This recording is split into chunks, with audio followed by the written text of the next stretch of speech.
As you can see, there have been some changes.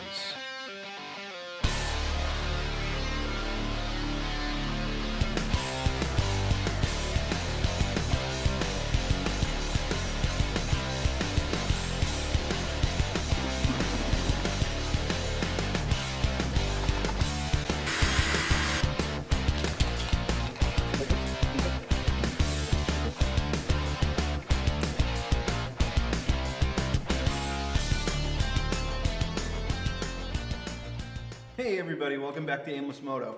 It's been a while, so I figured I'd keep going on this KZ400 project. What we're at now is I've completely stripped the gas tank. Through the process of chemical stripping and using the aircraft stripper, I was able to get all of the paint off, uncover some minor blemishes, a couple of dings and dents that I've identified. So now we're at the stage where we can actually start body work and we can actually start putting some paint on this thing. In the meantime, I'm going to show you guys a few upgrades I've made to the bike itself. First off, I installed the eBay headlight. I decided that I did not like the headlight, the stock headlight on here. And the configuration that I had it in, there it is over there, I had the stock headlight with aftermarket brackets, and the aftermarket brackets started to rust immediately. And I didn't like the way that looked. It also left for the section of the tubes for the shocks that were, or for the forks that are exposed up here to get really rusty right away.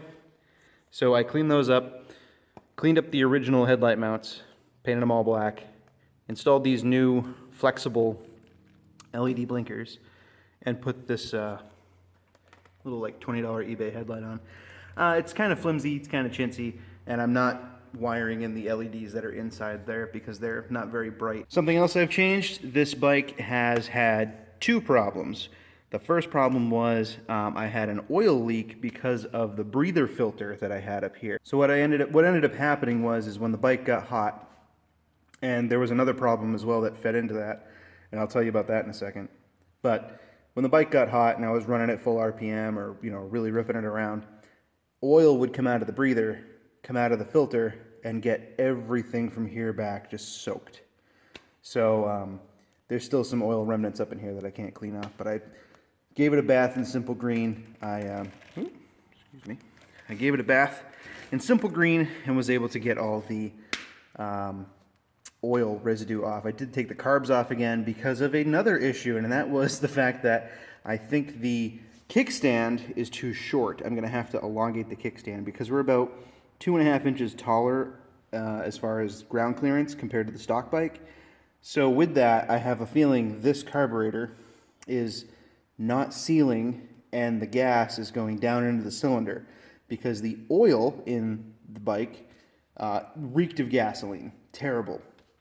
So I have a feeling that between that happening, thinning the oil, and all that, I have a feeling that's how oil was escaping out of my breather. So right now I have a piece of, I think it's 3/8 hose. No, it's bigger than that. 5/8 hose. That's 5/8 hose going down all the way around and out the bottom of the bike right there. What else did I do? I think that, I did put a LED flasher in because I'm not running incandescent incandescent blinkers anymore. I'm running LED blinkers, so now they actually blink appropriately. And I built a new bracket back here for the license plate for the tail lights, or for the blinkers.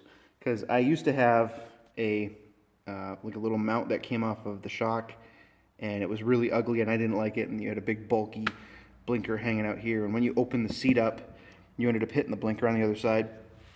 So this is way cleaner, way stronger. Again, these are still flexible. I just bent this up out of a piece of like 3/4 inch and welded it directly to the back of the custom little tail light thingy that I showed you in another video. So that's where my tail lights are now, or my blinkers are now. I think it looks way better, and it's not in line with the exhaust there. I was worried about burning off that blinker, but hopefully that won't happen. I also got a new seat cover. The original seat cover started to rip because it was really dry rotted. It split a big seam down this seam, so got a new replacement, and I got it in brown because it figured it would match the grips. And then we come to this side, and well, the elephant in the room would be this guy. So this is fully hand-built. I built it myself using the donor bike's 2 down tubes. So I'll show you some stills because I didn't take any video when I did this. But here's some stills of just in the process of welding it and cleaning it up. I ended up making a bunch of pie cuts in the original pipe, re-welding it, cleaning up those welds, and then wrapping the whole thing. So it ended up coming out all right. It came out great considering what I started with, considering that this 2-into-1 is all a hack job. I have the original pipes that I had over here. I did unwrap one of them just to check and see how well the pipe was holding up, and it was holding up really well. That's the one I stole the muffler off of for the high exhaust now. So yeah, I end up making like pie cuts in here, heating it and bending it down, re-welding it. And then this down here, and this down tube here, this bend, I cut it right about there, I cut it right about there, put them face to face, welded them around, and then drilled a hole in the end for a piece of spare exhaust pipe that I had lying around. This is like 1 3/4 inch? No, maybe not that big at all. I think that's only like 1 1/4 inch exhaust pipe. And this, I learned a new technique that I'm really terrible at, but I tried it. I did the sandpacking technique. So I capped off both ends of this pipe, packed it first full of, it was the Black Magic sandblasting sand. It's like a silica-based aggregate, abrasive. So I packed it full of that, put it in a vise, and then heated it and got this bend in it, and down here. There's a couple wrinkles on the backside. You're not going to be able to see them because it's wrapped, but I thought it was kind of cool to learn how to do that and try to figure that out. I did have to put a joint in here because there's no way I'd be able to get these pipes past the frame and into the cylinders just by the way that they're manufactured. So I think it looks pretty cool, kind of Mad Max. 2 springs on each. No leaks, by the way. Started it up. No leaks. I started it before I wrapped it and installed the whole thing, and I had no leaks anywhere on the entire system other than right here underneath the clamp, which I had when they were running underneath the bike anyway. And there's no leak here, no leak anywhere else. So should be a good system. Hopefully the wrap doesn't create a bunch of cracks and, you know, destroy the pipe. But I figured for a completely free exhaust system that only took, you know, a couple of days to build, I'd figure it out and just give it a try. So yeah, that's it for now. I think it looks freaking amazing. I am gonna toot my own horn and say that I'm really proud of myself. This is the first time I ever built a custom exhaust. This is the first time I went this crazy on a build that wasn't just like refurbishing it or putting it back to kind of like factory. So I'm really excited to see how it's gonna come out. And if you can see in the background there, you can kind of see the paint colors I have in mind for the gas tank. And hopefully we'll get to that by the end of this video. I'm just rambling on. Let's get to what we're here for. I'm going to start bondoing this tank. I have a few dings in it here. Right now it is full of WD-40 just to prevent the inside from rusting out. But as you can see, the stripper did a great job. I have a ding here, a little swooshy ding right here, one right there, and a couple above where the badge goes here. Oops, excuse me, 2 hands. So I'm going to bondo these 4 little spots, clean it up, get it in some primer, and then this is high build primer, so I will be able to sand that down and try to get it as smooth as possible. And that's the color I'm thinking of. The camera does no justice. It's a little bit more green than the camera's picking up. It's got kind of an aqua color to it.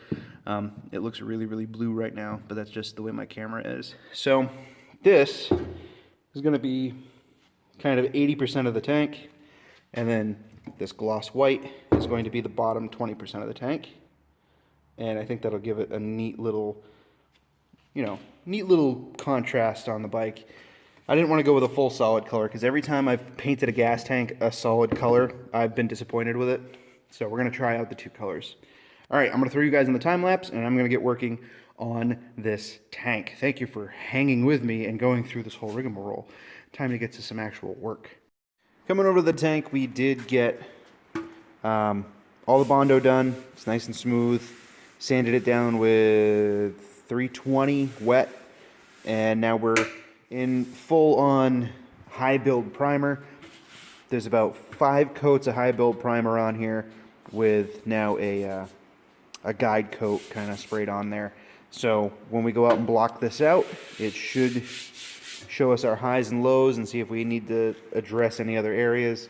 I did end up finding another little dent down here, but I think I'm just going to leave it alone for now because you won't be able to tell. It's going to be pretty much right on the line where I'm going to split the color between the white and the blue. So it should be pretty easy to hide, hopefully. So yeah, we're looking pretty good.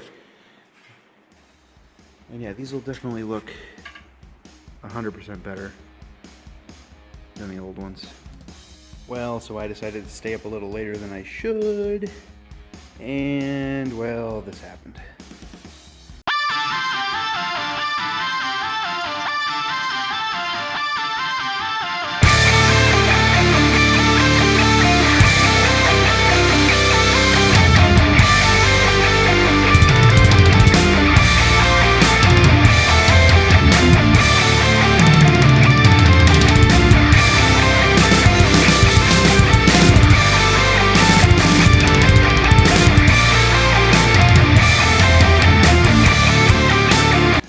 So I've got maybe a quarter of a can left, and I'm just going to keep putting coat after coat after coat after coat after coat on, and use the whole can from this line up.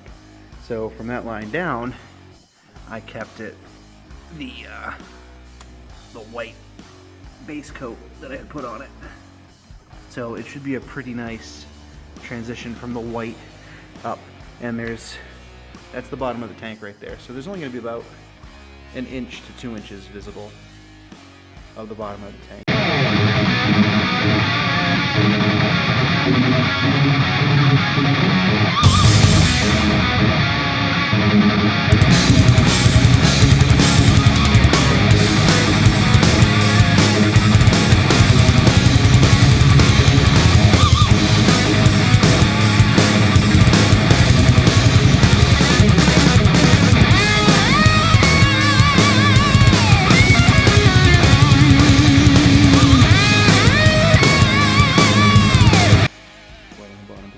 Or I might try to use this skinny one to do that and try to see if I can actually use it as a double, or flip it upside down and do it like that so I can actually use the pinstripe itself.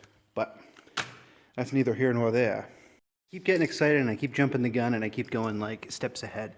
But this is 1 coat of clear and I've got the pinstripe on underneath the clear, which I think looks freaking killer. And this paint is going to look amazing in the sun. I'm so happy.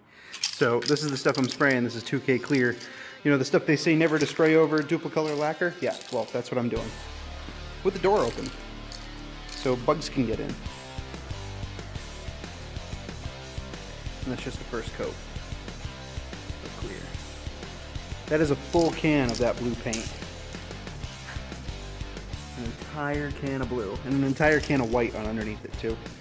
So there should be plenty of paint on this thing for years to come. So we're gonna let this gas off and hit it with another coat.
Almost heaven, West Virginia, West Virginia.